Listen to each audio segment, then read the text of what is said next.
Hi everyone, and welcome back to another wisdom episode. And I'm really excited to be bringing to you some topics I talk about in my brand new book, which is the ADHD Women's Wellbeing Toolkit.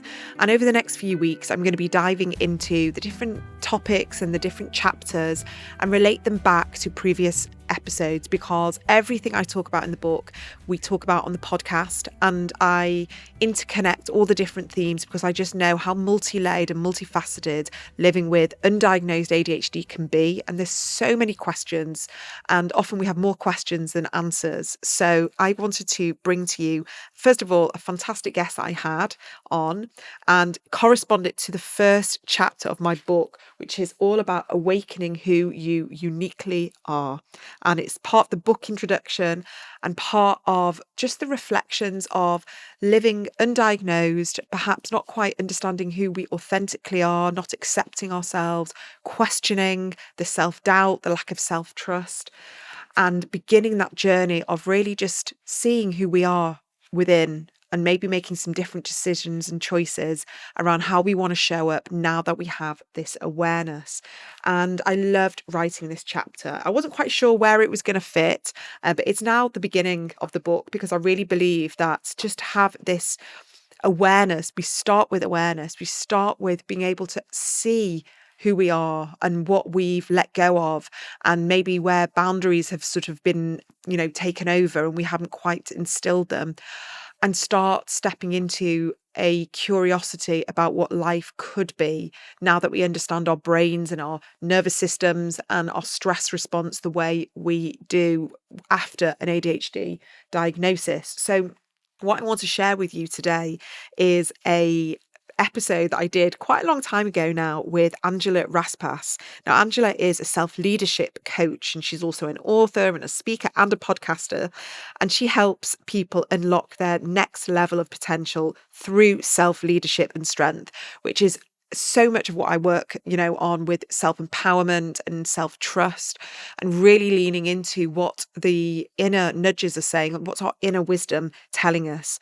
And she has this background also in marketing and positive psychology and blends it all together to help more people really feel empowered with their biggest dreams and goals and create a more positive ripple impact in the world. So in this conversation, we're talking about Angela's diagnosis at the age of 53, which I think is so inspiring for many people because it's never too late. And also the emotional stages, from shock to relief to anger to sadness, and this self-acceptance, so we can start leaning into a more positive chapter in our life. And that's really what I talk about a lot in the book as well, is when we start accepting and processing and start trusting that maybe we do know better. And so much of that is part of everything I talk about in the book. And this importance of self-awareness and understanding through our strengths, really leaning into those strengths and harnessing them and growing them, and instead of sort of having this torch, this flashlight, and all our negatives and all our struggles, it is like gently moving the flashlight over to what are we good at, what's easy, what's effortless, what's fun, what do we enjoy, and start focusing on that instead. So I'm really excited to bring you this part of the conversation and start sharing more conversations around my book, which is now available to pre-order. So if you just type in the ADHD Women's Wellbeing Toolkit wherever you get books, it's available to pre-order, and it will be delivered to you on July the 17th. So here is my conversation with Angela Raspass. I've been in business for myself for over 20 years and literally did not get diagnosed till I was 53, so almost a year ago. And so there was a lot of time there where I was working without self-knowledge. And it's interesting how you were saying about that this could actually turn into one of the best things that's happened to us. That's actually the place that I've come to now for a couple of different reasons. But there were steps that I had to go through mentally and emotionally before I could actually say, hey, yeah, this late in life diagnosis is a really positive thing, and it can be for others as well. I'm sure I'm not alone if I said to you that the sort of phases that I went through were surprise, like seriously? Like that explains so much of the way I show up in the world. And then there was like a sense of relief, like, okay, so it's not that I'm a little bit nuts or this or that, like there's actually a reason for this and I'm not alone. But then I got really cranky.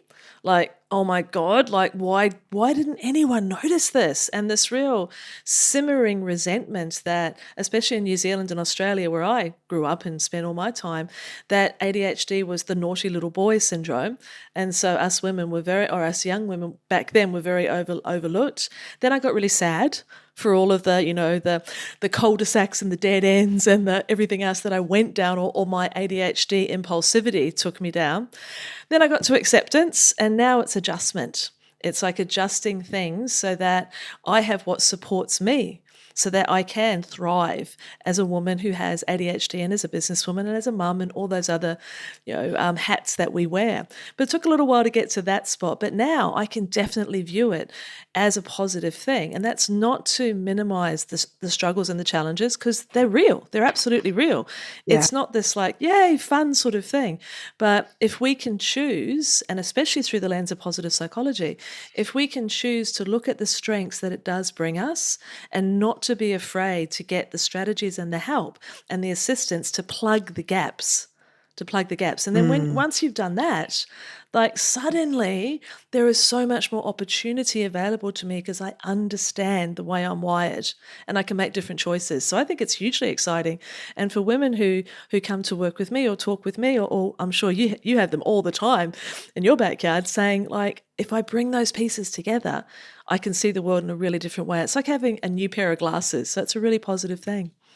Yeah, you described that process, and that process of like the grief and the anger and then the acceptance is something I often hear. Definitely something that I went through myself, but also what I hear a lot of the women go through. And I think sometimes it's hard to get out of the sadness and the anger and the grief unless we have a little bit of help and assistance. And that's why, coaching can be so helpful, I think. Are you able to tell us a little bit about what brought you to your diagnosis, and I guess what led you to being there, and how that has helped you move forwards in your business?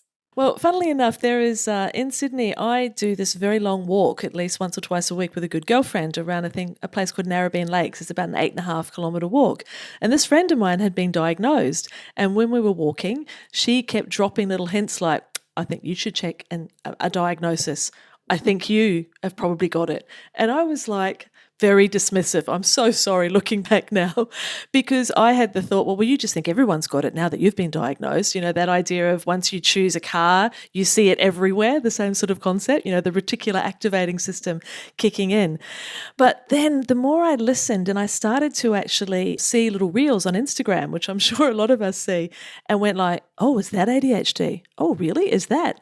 And then my daughter got diagnosed.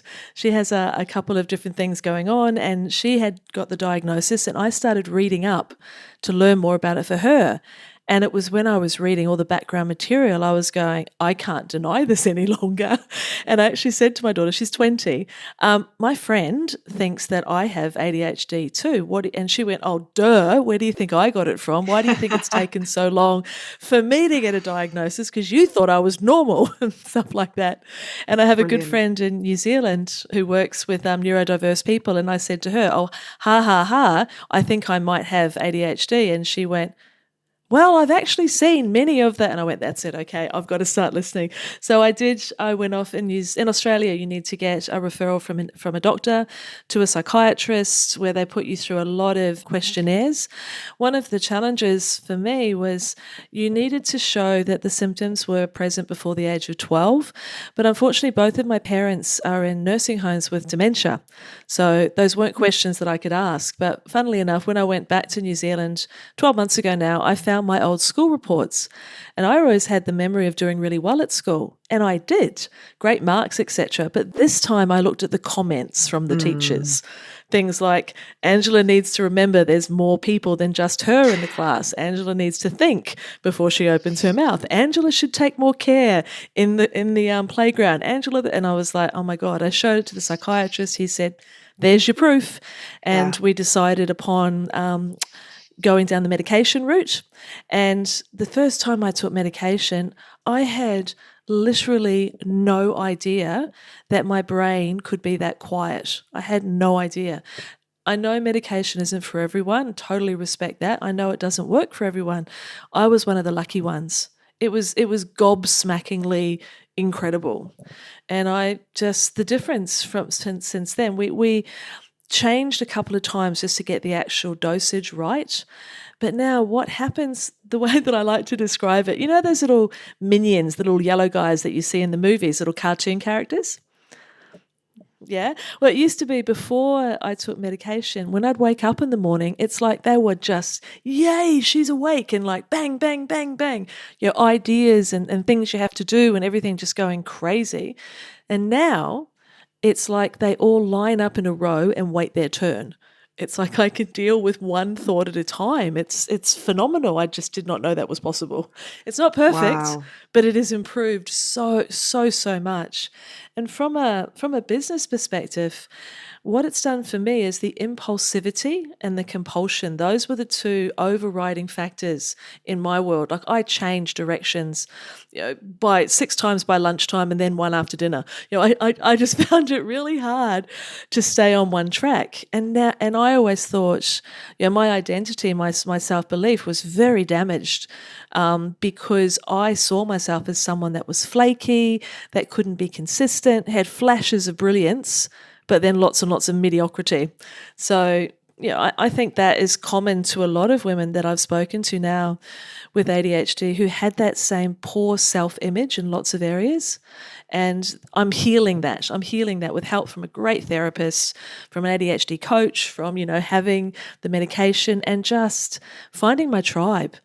Talking to other women, hearing their experiences, listening to podcasts like yours, looking after myself so much better than I ever have, physically and emotionally. It's been a game changer, utter game changer. I think, the way you've just described all, the different analogies there is just, first of all, I resonate so much, so much. And I'm glad to hear for you that medication has helped. And like you say, it's not perfect and we do have to tweak and try different things.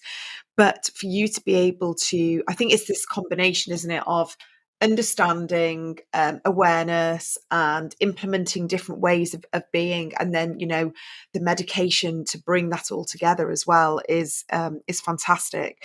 And I also, with the school report, I look back and I saw very similar comments in different ways, but could see that now that you understand what ADHD looks like in girls, just see it's just so glaringly obvious. But there was just Yes. there was no support there. It was just kind of like, just change, do better, try harder, fit in, just do whatever you need to do just to kind of concentrate, but with no scaffolding or support or guidance or help at all. And it was the boys that were getting that help. So yeah, I just hope that now that we are getting our kids diagnosed and we're able to kind of like break cycles in schools and teaching, but like you say, it's a healing process if we are getting this diagnosis, not 40s and 50s. And I love the word that you just used, the scaffolding, like that idea of us actually building a scaffold of support around us and really exploring what does that look like for an individual, because we're going to have commonalities as women with and business women with ADHD and women in general with ADHD. We are going to have some commonalities, but there will be unique, bricks that we need to put into our scaffolding, and it's going to look different for each of us. Like from a well-being perspective, I took a sabbatical. It did coincide with some things that happened with our family, and I really needed to be available for one of my family members. But having that time, and I'm very privileged to have been able to take it, but it allowed me for the first time in my entire freaking life to actually prioritize my own self-care. I'd nibbled around the edges at it. I knew that it was important, but I never prioritized it. And I think part of it is because I never paused long enough because of my wildly, enthusiastic self, aka ADHD self, never really stopped for long enough to ask myself what I really wanted and needed. And having that sabbatical actually gave me the time to build that scaffold, exactly how that word you just used. And it's that scaffolding which is keeping me not just upright but elevated these days. It's a very, very different life when I've got those nutrition and movement and spending time in nature. I've even done some mindfulness. I can actually go to yoga posture and keep my mind on the pose instead of thinking about the 17 other things that I'm going to do later that day. It's that ability to focus, which has really changed a lot. Really inspiring to hear, empowering to hear. And, you only just got this diagnosis, just over a year ago. And so just to see what can change in a year, I think, would be very helpful for a lot of women out there, especially women who kind of think, oh, I'm in my 50s, what's the point? What's the point of getting this diagnosis? Yeah. And, what's it going to help me with? But actually that internal self, and we're going to come on to this, of like self-leadership, and maybe you can explain to us a little bit. It sounds all a bit sort of corporate-y, but actually it's not. It's actually quite a sort of, I see it's quite a spiritual term, because we're going back to that internal compass of not looking for external validation, not being guided by other people and other ways of being. And it's actually going back to ourselves and in working intuitively with what is good for us. That's my take on self-leadership. How would you describe it? I think you just described it beautifully. Absolutely beautifully. That very much that piece about the internal compass. When I started to move my work into this area, I was a little bit concerned that it did have a bit much of a corporate-y feel. It was like, oh, maybe this isn't for me as an individual, but it is absolutely for every woman as an individual, because it is about coming back to yourself. It is about prioritizing what it is that you are here to do, if you're in a business sense, I guess, but also just really tapping in and working out, what are my strengths? What are my values? What is my vision for this next chapter of my life? And who am I becoming? Who do I want to be? That self-knowledge place, which is the way that you would describe the inner compass, is the beginning of everything. And really understanding what your strengths are. I became accredited in strengths profiling because when I was studying positive psychology and was exposed to the concept of strengths and recognizing how important it is as a woman with ADHD to stop trying to do things the way that other people think they should be done, and instead to leverage the natural strengths that I had, that was hugely, hugely important. And that idea of disconnecting from other people's definitions of success, letting go of the conditioning that us, especially as women, have experienced our entire lives as to the way that we should turn up and should do things. Self-leadership is about recognizing that that's not our truth. So that's the first piece. The second piece in it is flexible thinking. And the more I looked at these pieces that I brought together, the more I could see that it was my own life experience as an ADHD person, which made me understand more how important these were. So the flexible thinking is about not having all or nothing thinking, not catastrophizing, not getting stuck in that socialization piece of how things should be done. Being really aware of our inner critic, that internal dialogue and the sort of crap we say to ourselves sometimes, and being able to sidestep that. And then the next piece was about emotional intelligence. So this is about self-regulation, being aware of our emotions. Think of ourselves as like an iceberg.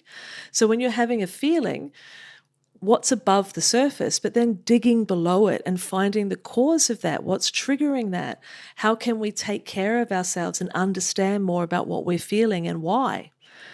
And then from there, once you're bringing those pieces together, then it's about intentional action. And that's very much, again, where positive psychology comes in, because we're setting the right goals for us.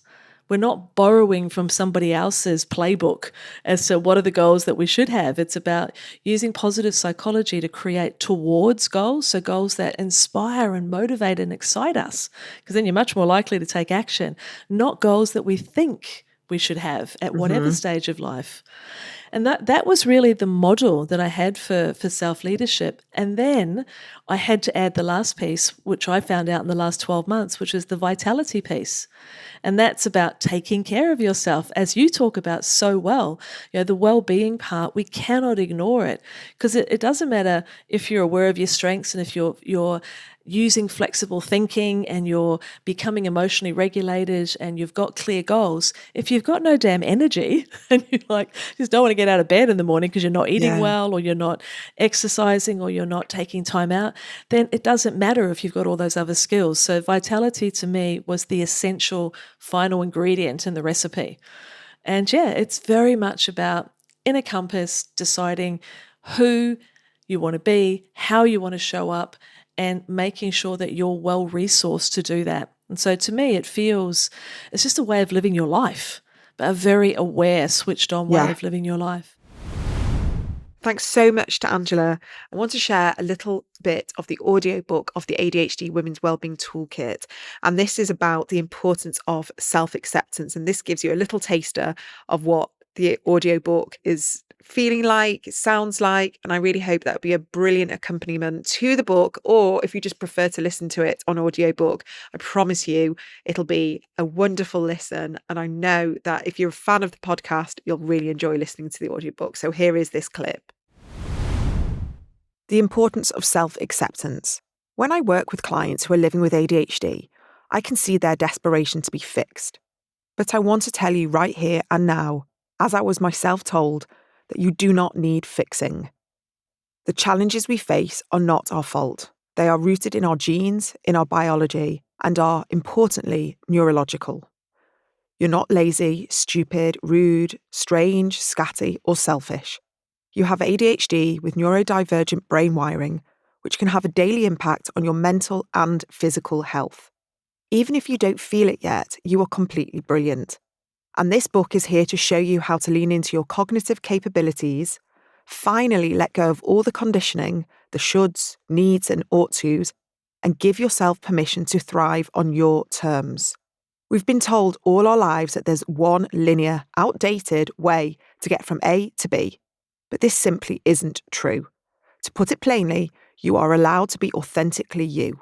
You are allowed to live life more effortlessly and easily. And yes, this may look different to the path others are on, but different isn't wrong. It is time to set out your own journey. Who knows where it'll lead?